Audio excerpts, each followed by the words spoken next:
First, the already nasty fight over the president's health care plan is getting even uglier.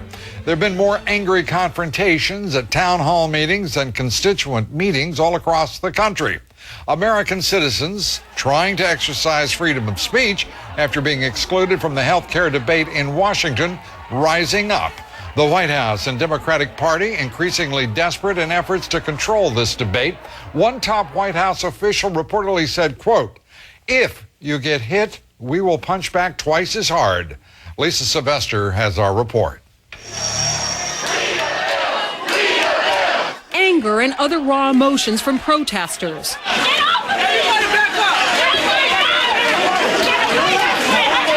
Congressional members are finding their town hall meetings are veering off course. Democratic Representative Kathy Castor left a public session in Tampa early under police escort.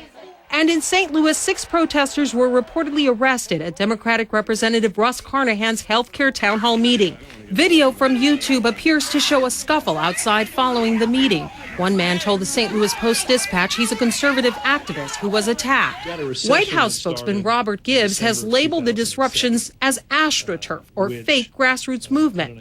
Other Democrats accuse the protesters of hijacking the public debate.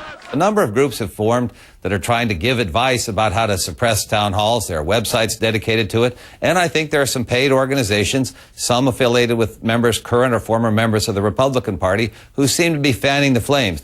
But is this just a fringe group of ultra-conservatives willing to shut down debate, or does it tap into a very real public opposition to Washington's healthcare proposals?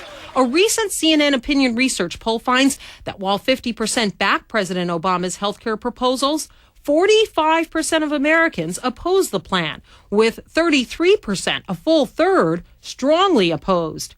Republican strategist Frank Donatelli heads up the Republican state and local political training organization GOPAC.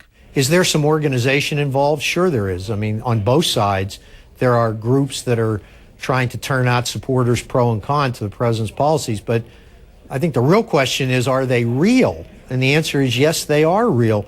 They are real voters that are concerned about what they understand the president is proposing.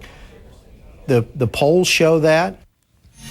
Now, the AFL-CIO and MoveOn.org have announced their own counter-grassroots movements, calling on their members to take an active role in these August healthcare town hall meetings. And we should mention, though, that there are Democrats, including Senator Ben Cardin, who's from Maryland. And one of the things that he says is he's not so quick to dismiss these town hall dissenters. What he said in a quote is that while some may call this manufactured anger, he says in these town hall meetings that he had, that was not the case, that the people have strong views about health care reform. So he is saying that this is what this really is doing, is tapping into real, genuine anger. And all these calls of saying that it's astroturf or somehow manufactured, he said that that's just not the case. Yeah, I thought it was very revealing the other day. Jake Tapper, ABC News White House correspondent, asking Robert Gibbs point blank, what's the difference? He was talking about astroturf. What's the difference between liberal organizers and right-wing organizers or conservative organizers? And the best response Gibbs could give was that the Republicans were bragging about it.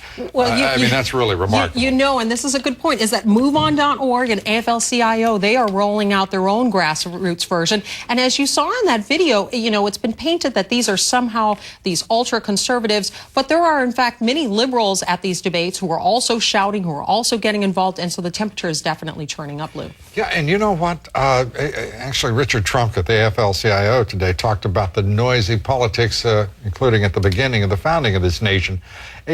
One of the things I think is great is people making their voices heard, from the left, from the right, and those who would like to shut those voices down on any part of the spectrum better remember what we were all about at our founding, because that is finding expression. I think we should be rejoicing in that, irrespective of our politics or partisanship or even being an independent. Lisa, thanks so much. Lisa Sylvester. President Obama launched a blistering attack on his Republican critics at a highly partisan Democratic Party rally in Virginia last night. The president told Republicans, quote, to get out of the way. I don't mind, by the way, being responsible. I expect to be held responsible for these issues because I'm the president. But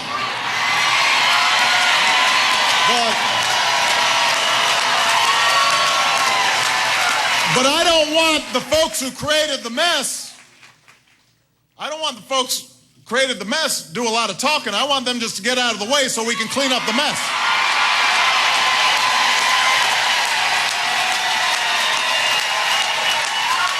I don't mind cleaning up after them, but don't do a lot of talking. Well, a lot of talking seems to be the order of the day.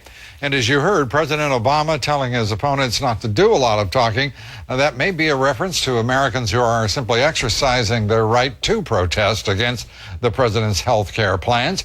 President Obama today welcomed the latest indication that the economy is rebounding, a tempered response, if you will. The unemployment rate unexpectedly fell in July to 9.4%. It is the first decline in the unemployment rate since April of last year. But the White House extremely cautious, warning the unemployment rate could rise again to 10%. Ed Henry has our report. The upbeat jobs report is